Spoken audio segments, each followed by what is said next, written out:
윤석열 정부에서 규제 개혁의 일환으로 추진하고 있는 주 52시간 유연화 문제 장관의 발표 이후에 정부의 공식 입장이 아니라는 등 혼선이 계속되는 모양새입니다. 자, 논의의 쟁점, 더 또 바람직한 노동개혁의 방향 짚어보는 시간 갖겠습니다. 고려대학교 노동문제연구소 김성희 교수 전화 연결돼 있습니다. 교수님 안녕하십니까? 예, 안녕하십니까? 네, 교수님 먼저 제도 현황부터 한번 짚어보겠습니다. 지금 주 52시간 노동이 법정 최대 노동시간인데 이 52시간이 어떻게 구성이 되어 있습니까? 예, 52시간제 이렇게 표현하는데 네. 우리 법정 정상 노동 시간은 40시간이죠. 40시간제 하에 네. 정상 노동 시간 더하기 주 최대 12시간까지 노사 합의로 예. 시간의 노동을 할 수 있습니다. 그래서 40 플러스 12 해서 52시간이 주 최대 노동 시간이다. 52시간 상한제다 이렇게 표현하는 게 맞고요. 네. 사실 우리는 40시간제 예. 노동 시간을 가진 나라다 이렇게 해야 되는데 네. 편의상 52시간제 이렇게 얘기하고 있는 것이죠. 실제로는 40시간이라는 거죠. 그렇지만 예. 12시간을 이제 할 수 있다 더 추가로 네. 이렇게 보면 될 것 같은데 윤석열 정부가 이제껏 주당 따졌던 추가 근로시간을 월 단위로 이제 계산하겠다. 뭐 이렇게 되는 것 같은데 그러면 어떻게 달라지는 것인지 좀 쉽게 좀 구체적으로 말씀해 주실 수 있겠습니까? 예. 1년이 이제 52주인데 예. 월로 환산하면 4.33주 정도 됩니다. 예. 그래서 주 최대 시간의 노동 허용 시간 12시간을 이 월 4.33주에 곱하면 예. 월 최대 허용 시간이 92시간 정도 나오는데요. 12시간. 네. 이걸 월 단위로 계산하겠다라는 것은 한 주에 극단적으로 92시간까지 일할 수도 있다. 네. 이게 되는 거죠. 예전에는 주 최대 12시간밖에 추가 노동할 수 없었죠. 네. 52시간을 넘을 수 없는데 이제는 월 단위로 환산하면 훨씬 더 일이 많을 때 몰아서 일할 수 있는 여지가 더 커졌다. 이렇게 볼 수 있겠죠. 그러니까 예. 월 단위로 하니까 한 주에 몰아서 한다 그러면 92시간까지 가능하다. 나머지 예. 세네 주는 뭐 그냥 정상적으로 하면 되니까 요게 이제 문제라는 것이네요. 예, 그렇습니다. 자, 윤석열 대통령이 후보 시절에 주 120시간도 바짝 일할 수 있어야 한다라고 했던 적이 있는데 이게 좀 현실에 가까워지는 거 아니냐.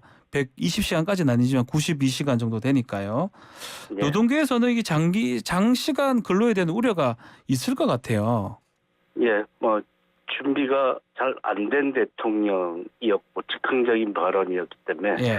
그 말은 사실 법적으로 불가능한 시간이잖아요. 주 120시간이라는 건 네. 어떤 제도로도 할 수 없는데 지금 월 단위 환산을 생각하는 게 그 120시간에 가까울 수 있는 92시간까지도 할 수 있다. 이런 얘기가 나오는 배경이고 그런 코드에 맞추기 위해서 사실은 주 최대 52시간 도입할 때 네. 할 수 있는 예외 조치는 굉장히 많이 했거든요. 그래서 같이 여야 합의로 통과돼서 네. 주 52시간 최대 노동시간제가 실시되고 있는데 사실은 그걸 더 비틀어서 더 할 수 있는 방향으로 만들어 보겠다라는 그런 코드에 맞춘 얘기인데 그에 대해서도 또 사실은 월 단위로 이렇게 환산할 수 있느냐에 대한 실효성은 굉장히 없다 이렇게 판단할 수 있는 측면이거든요. 그래서 그렇게 기업의 요구에 맞춘다라는 그런 냄새를 피우는 그런 것인데 실질적인 조치가 되기에는 제대로 검토가 안 된 사항이 많다 이렇게 볼 수 있겠죠. 비슷한 취지로 정부에서도 이 주 92시간 노동 이렇게 얘기하는 게 너무 극단적 상황을 가정해서 부정적인 측면을 부각한다라고 하고 있고요. 그래서 이게 현실성이 있는지는 좀 어떻습니까? 기업들이 이렇게 법적 규제가 풀리면 기업들이 예. 진짜 92시간씩 이렇게 일을 시킬까요? 우리 나라에서는 이제 네. 각종 유연화 조치가 많죠. 탄력적 근로시간제도 있고 일이 급하게 몰릴 때 특별 연장 근로라는 예외 사항도 있습니다. 네. 개별적으로 출퇴근 시간 조정하는 선택적 근로시간제 이런 것도 사실은 특정 주에 몰아서 일하기 쉬운 제도인데 네. 여기에 월 단위 환산까지 더해지면 이게 이미 있는 그런 유연화된 제도 월 단위로 환산하는 거거든요. 대체로 주 단위 한계를 넘어설 수 있는 예외 조치가 이미 있는데 네. 그렇게 그것과 더해져서 이걸 적용시킬 수 있는 그럴 수 있겠느냐. 대다수 기업은 쉽지 않을 건데 그렇게 악용하는 기업은 분명히 나올 수 있을 있고 것이다. 악용하는 장시간 노동 기업에 대해서 아무런 제재를 가할 수 없다. 그렇죠. 이런 우려가 제기되는 것이죠. 네. 이 부분 자체가 임금 문제하고도 연동이 되어 있습니다. 현재 노동 현장에서는 포괄 임금제로 이미 장시간 근로 또 무급 초과 근무가 이루어지고 있다라는 지적이 나오는데 이 포괄 임금제 이것도 손보거나 또 규제를 해야 되는 거 아닙니까? 어떻게 보십니까? 예. 포괄임금제는 대표적으로 네. 장시간 노동을 유도하면서도 정상적인 보상을 하지 않는 가장 나쁜 제도라고 문제 제기가 계속 있어 왔습니다.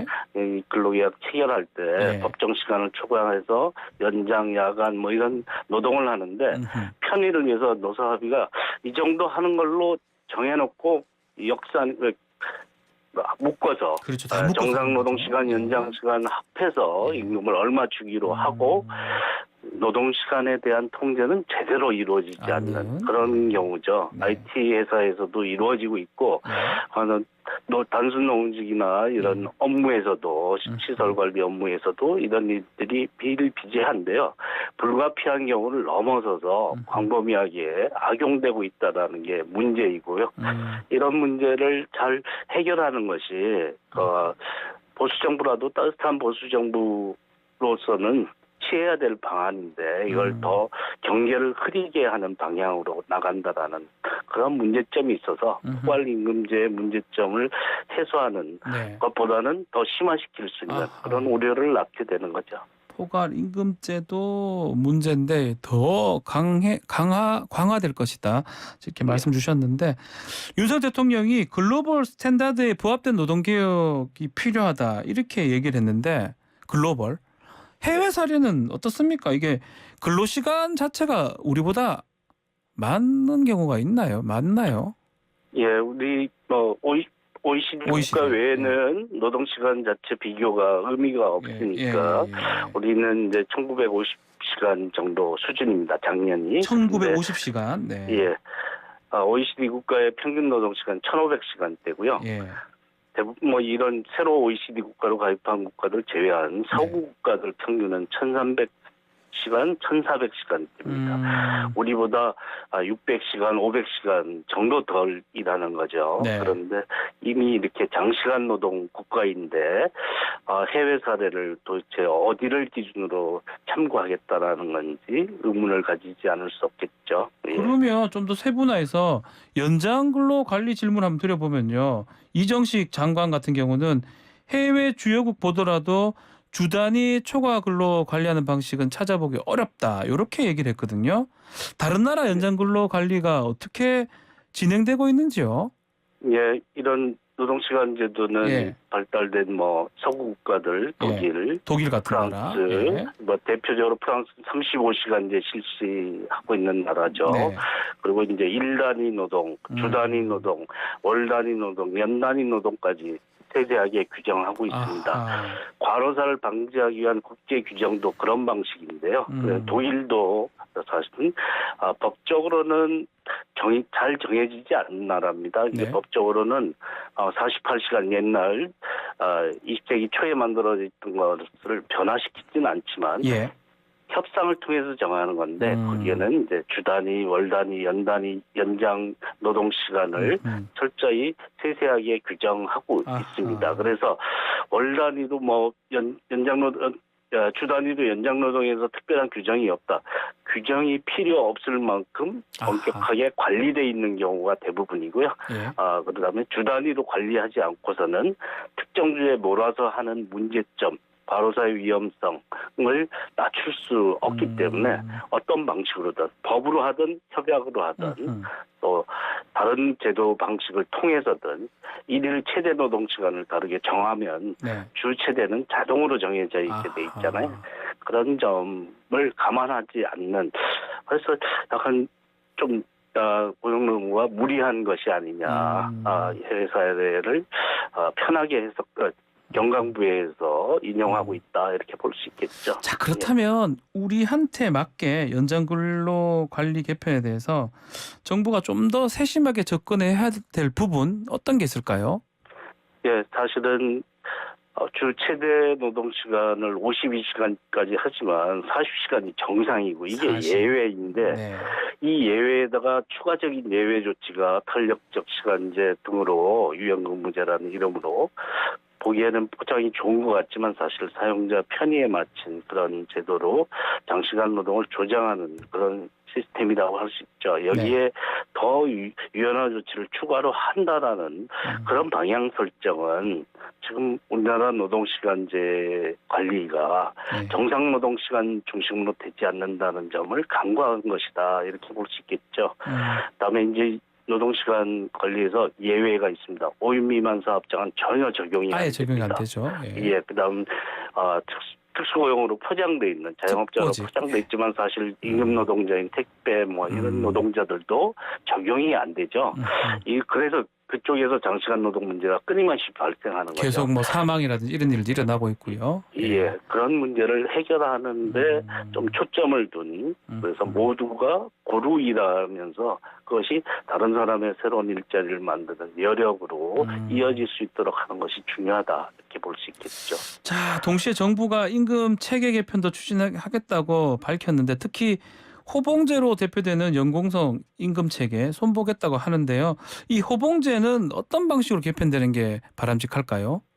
예, 호봉제는 대기업이나 공공부문이나 네. 상대적으로 고임금 노동자가 적용을 많이 받고 사실은 비정규 노동자 같은 경우에는 호봉 자체가 별로 적용되지 않아서 오래 일하더라도 올라가지 않는 게 의미가 문제죠. 없죠, 별로. 예, 이게 골고루 돼야 된다라는 발상은 바람직한 것이다라고 볼 수 있고 그래서 동일한 사업장이 다르더라도 고용 형태가 다르더라도 동일한 노동을 하면 비슷한 임금을 받을 수 있는 그런 체계로 가는 것이 바람직하다라는 것이 노동계가 생각하는 호봉제 개편의 방식인데 사용자들은 이걸 이제 성과에 따라 능력에 따라 차등 적용하는 방식으로 적용하겠다라는 직무성과급제를 강조하는데요. 네. 그것이 냉정하고 객관적으로 평가를 통해서 할 수 있는 방식이라면 그냥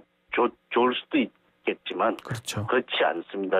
뭐 미국에서도 그런 폐해가 심각하게 제기되고 있는 연봉제하고 직무성과급 체계를 가지고 있는 나라에서도 그것이 오히려 사기를 떨어뜨리고 공정성을 훼손한다라는 문제 제기도 많이 되고 있거든요. 그래서 임금체계 개편은 오래전부터 연공제, 호봉제 이것을 개편해야 된다라는 요구는 있었지만 그 미래에 대한 설계도가 동상이몽이거나 좀 정교하게 현실을 개선할 수 있는 방향 설정이 잘 안 돼 있었다라고 볼 수 있겠죠. 지금도 뭐 그런 수준이다. 예전 정부부터 계속 개편해야 된다라고 얘기하고 임금 직무 시스템을 만들었지만 진도가 잘 안 나갔던 문제거든요. 그래서 잘해보자, 검토하겠다 이런 발상으로 변화를 가져오는 게 아니라 어떻게 바람직한 임금체계 개편이 무엇인지에 대한 설계도를 좀 더 명확하게 하는 것이 첫 걸음이라고 할 수 있겠습니다. 알겠습니다. 자, 오늘 말씀 여기까지 듣겠습니다. 감사합니다. 예, 고맙습니다. 김성희 고려대 노동문제연구소 교수와 함께했습니다.